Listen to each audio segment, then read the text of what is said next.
I thought that getting the job was the hard part. It wasn't. Working in a foreign country can come with many layers of stress and headache. Welcome to the Resilient Foreigner podcast, where we explore the stories, studies, and strategies that help foreign professionals like you to build better lives. I'm Dada Nashanta, the founder of the Resilient Foreigner, and I help foreign professionals to cultivate intercultural resilience one relationship at a time. Thriving abroad isn't just about finding the right job, learning the language, or understanding the culture. It's about finding your people, the friends who show up, the mentors who guide you, and the communities where you feel like you belong. So, if you're ready to build resilience, create meaningful relationships, and thrive wherever life takes you, you're in the right place. So today, of course, we're talking about all the stressors that come with a job. For a lot of people, whether it is securing the job before you move to a new country or you've moved to a new country and you are now trying to secure a job after you're finished up some course of study, or you're trying to change jobs to move into your dream job abroad, whatever the pathway that you have taken, oftentimes we forget that the real work comes after we've been hired. And sometimes it's not the work as in the actual duties and responsibilities that are tied to your job description, but the unspoken rules of engagement that come with working in a foreign country, in a particular industry, or sometimes for a specific organization. And some of this can be framed as what we call workplace culture. And workplace culture can easily describe the unspoken rules of engagement in a place of employment. Sometimes the rules of engagement might be specific to that country, because I have found, even in my own journey, that each country has a different norm when it comes to what happens in the workplace, what is taken for granted, what is expected. And then sometimes it's specific to the industry. So you might be in the same country, but how things work in, say, farming is different from how it works in the classroom, or different from how it works in manufacturing. So it can vary according to the industry.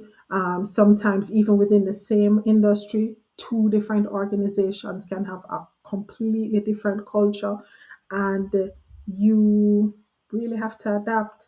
So, a big part of um, thriving in a new country is adapting to the culture, the general culture of the country. But at the same time, there are so many subcultures, and workplace culture is a subculture that you have to adapt to. You have to first acknowledge that it exists, see how it differs from what you have grown accustomed to, or what you expect and take for granted, take as the norm, and then figure out how you can bend to meet the expectations. Sometimes the way things are done could be in conflict with your own values or what you think is right in the world, and it may lead you to reconsider being in that particular job or that particular organization. But it is super, super important that you first of all acknowledge that it exists, realize that the problem might not be you, the problem might not be the particular employer. It can just be different without being deficient in any way.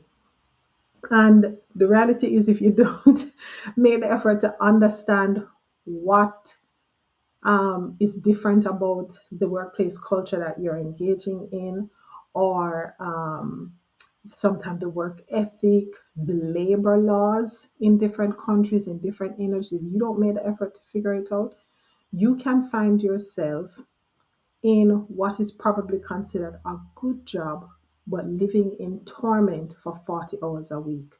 And who wants that? You didn't pack up and leave your comfort zone, your support system, everything that you have earned, accomplished, and the status that you have achieved, only to come and suffer. That was not part of the plan. That was not what you signed up for. And so um, this is why it's really important to figure out what's on the go, what is expected, and whether or not you are willing to play the game the way they have it set out on the table. Now, if you are listening to me and you're wondering what exactly could be um, this hassle or stress or headache that someone could experience in a job, because maybe you are still an international student and you haven't gone into the work world to figure out, oh, these are some of the struggles that people deal with, whatever the situation is. I'm going to give you some examples. Um, so across three different countries, I have observed how things are different when it comes to staff parties. I remember in one particular country, staff parties, whether it was an excursion like a beach trip, or it could have been um, a night out on the town, whether to a restaurant, or they literally like decorate a venue and bring in all the entertainment and food, whatever it was, anything to celebrate employees, maybe celebrate a particular holiday in the season, to show appreciation to all the workers for maybe great sales or whatever the case might be. These kind of parties in one country, it was fully paid for, everything was organized and covered by the employer. Imagine my surprise in another country where everything is organized and paid for by the employees. And there was quite a lot of pressure for you as an employee to show up at these events, because this was your way of communicating to your colleagues that I'm a member of the team. I am making an effort to show team spirit, to bond with everyone. I am willing to show up off the clock to connect with my peers and get to know them in a, I would say, non-professional context. And the bill wasn't cheap. In another country, there was no staff party. There, um, if you did anything with your coworkers, um, it was because you all had an idea and you planned to hang out after work, or you planned to go and have lunch together.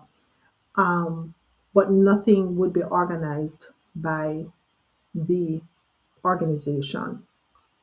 And even as I compare these experiences, it could have been that it was those experiences that I had were specific to the organizations I was employed in, the departments I was in. It may not have been the same in other industries or in other organizations, but just to give you an idea of some of the differences that can show up. Another one was early departure versus late departure. In one country, it was very common for employees to leave work early if they had completed all of their tasks. Now, uh, it would have been a case where everyone has their specific responsibilities, which are expected to be completed within, you'd say, the 8 hour block of the workday. But if you were very efficient, speedy, and you could get all your stuff done even 2 hours earlier, it was actually commended by, say, supervisors, managers, that you were so efficient that you could leave and go home early. There would never be a problem if you finished all your work and you head home. Um, Whereas in another country, work should have ended at X time, and sometimes 4 hours later, employees were still sitting at their desks, still at work. Not necessarily because they still had work to do, or the job required, I don't know, 15 hours of labor a day. No. But part of that work culture was that the person who is the most commendable employee is the one who stays on the job the latest. And when you are shifting from either of those cultures to another culture that doesn't share that type of perspective or value system, it can really shake you up. Because if you are from the culture where the person who stays until the sun goes down, until the street lights are on, if you start doing that in an organization where people, the boss wants to close up shop as soon as possible, and you are there delaying and stretching out your work and moving slowly and taking a nap at your desk and all this sort of thing, then that could end up with you being disciplined, put on disciplinary measures, losing your job. Different things could happen, and vice versa. Um, Another example, bullying. I have worked in environments where bullying was a part of the fabric of work culture, and it was delivered according to your rank, your position in the organization, and sometimes it was delivered by how long you have been at that particular location. So let us say employees in this field may move from one location to another. If I have spent 10 years at this location, even if you come in and you're at a higher position than me, because I've been here longer, then I have the right to be mean to you or to pressure you or give you extra work to do or to tell you what you're allowed to do and what not allowed to do.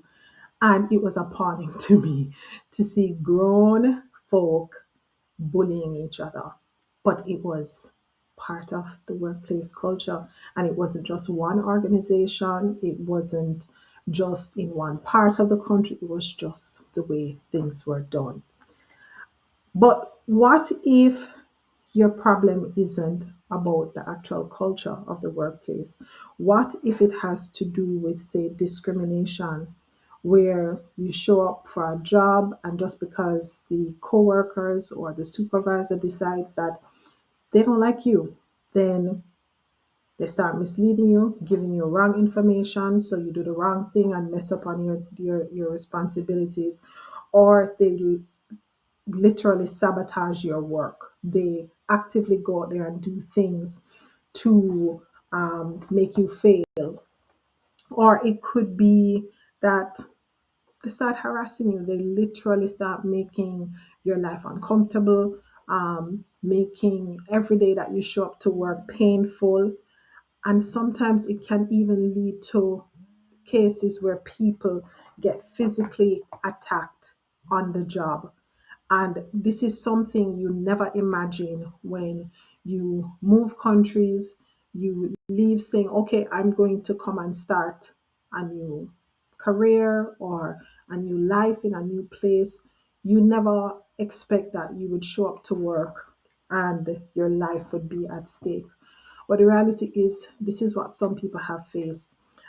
Even here in Canada, we've had recent reports. I think the first one that really caught my attention and shook me to the core was when I observed a news report coming out. This was a year ago, in January 2025, news came out that an international student who was on his fifth day on the job, he had started school, was studying, and wanted a part time job. And he had only been in the country for 4 months. His name was Alfred Okere, and he had arrived the September, started school, and now January, I guess he felt like, okay, I've figured out the ropes of things now. I want to get a job.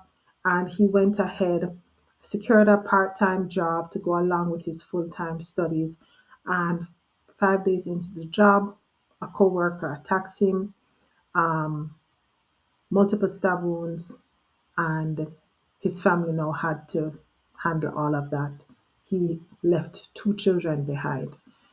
This is something you never anticipate. But this is what it means when we say the job is just getting the job is just the beginning. There's so much more that one has to factor in. What about you're on the job and something goes wrong, you get injured? Sometimes we get reports of farm workers who get injured on the job. Um, or you're doing a particular job and there's an accident at work and you get injured. And dealing with those kinds of crises outside of your home country where you don't have all your loved ones and your um, support system around you to navigate that type of trauma, it's a lot. Um, and sometimes you're literally just going about your business after work. Recently, just a month ago, Mexican foreign worker riding his bike home from work and a hit and run. And that's the end of him. His wife and children back home in Mexico now have to deal with not just loss of um, his presence for a temporary time while he's gone to work, but now permanently the loss of the head of their family, the breadwinner, the source of maybe majority of the income that they live off is gone. These are things that we have to consider as we navigate rebuilding professionally abroad, and just acknowledge that stressors are waiting behind every door to success. Am I saying that there's no joy that comes with getting a new job or getting a dream job? No, what I'm trying to say to you is that if it is you are experiencing a tough time in this job that you're like, wow, I thought the hard part was getting the job. Why am I having such a tough time? Do not assume that it means that you have done something wrong or this job is the wrong one for you. Sometimes it's just lack of understanding of the situation that you're in. Sometimes it's lack of knowing your rights. Sometimes it's lack of knowing how to protect yourself against certain hazards. Sometimes it is just life happening because even if you're back in your home country, there are certain challenges and experiences that people are facing right now back in your home country on the job, even when they know the culture, they have the support and all of that. But it's just to remind you that if you're having a hard time on the job, it's not necessarily you. Sometimes you just need more information, more support, more connection to the right people. There is a joke that a comedian, a particular prominent comedian says, and it had something to do with the reality that problems will always show up in life. It's just part of life, and we should anticipate them and not think that things are going disastrously wrong because a particular season or experience feels rocky. And he said, if you're not currently in a problem, you're either just getting out of a problem or on your way into one. And if you try to take that perspective, then you won't allow some of these hard times to stress you as much. You will acknowledge that this is just part of the journey and position yourself to figure it out or to have people around you who can help you to figure it out. So, for today's strategy, I would encourage you to connect with others, whether these are mentors who will guide you through these early learnings of what is the norm on this new job, or what's the norm in this industry, in this particular organization. And sometimes it's finding others who are newbies to learn along with you. Because even if you are figuring things out, if you have company on the journey, it makes the rough spots easier. Sometimes those newbies might be locals who are new to the workforce or they are new to that particular company. So the same things that surprise you may surprise them, but they may have the know how to navigate it in a much better way than you because they were born and bred in that country. Sometimes it's other foreigners who are new to the organization. Maybe they might have spent a little bit more time than you, or they arrived the same day as you. And it's just to kind of give each other that support, that company to say, hey, it's tough for me too. But spend some time, research what are the norms in your particular country that you've been placed, what are the industry standards. Sometimes it's like, how do they do in the resumes for this particular industry? Sometimes it might be the chain of command, so many things. Look up information about common differences that people have identified between your country of origin and this particular country that you're now working in, or common mistakes that foreigners make when they start working in the country that you've been based in. Whatever the situation is, um, do the research, get information, ask questions, seek out mentors who can guide you and show you the ropes. Sometimes it's HR documents that they will give you access to, so you know it might be a contract or a manual that tells you what your rights are, what your responsibilities are, what benefits are available to you, what other resources you can tap into to make things smoother. But at the end of the day, it's just part of the journey. Getting the job is the probably end of a rough chapter for you. Finally, you've gotten the job, but it's also the beginning of another hill, another uphill journey where you're going to adapt to a new workplace culture, adapt to different ways of people doing things, whether in the industry or in the organization, but you will figure it out as we contemplate how we're going to adapt to our new professional placements, to the new environment that we're in. I want you to share with me what's stressing you out at work, that you want to share and talk to somebody about. So remember, resilience isn't built in isolation. So don't just live abroad, build a life abroad by reaching out to someone today.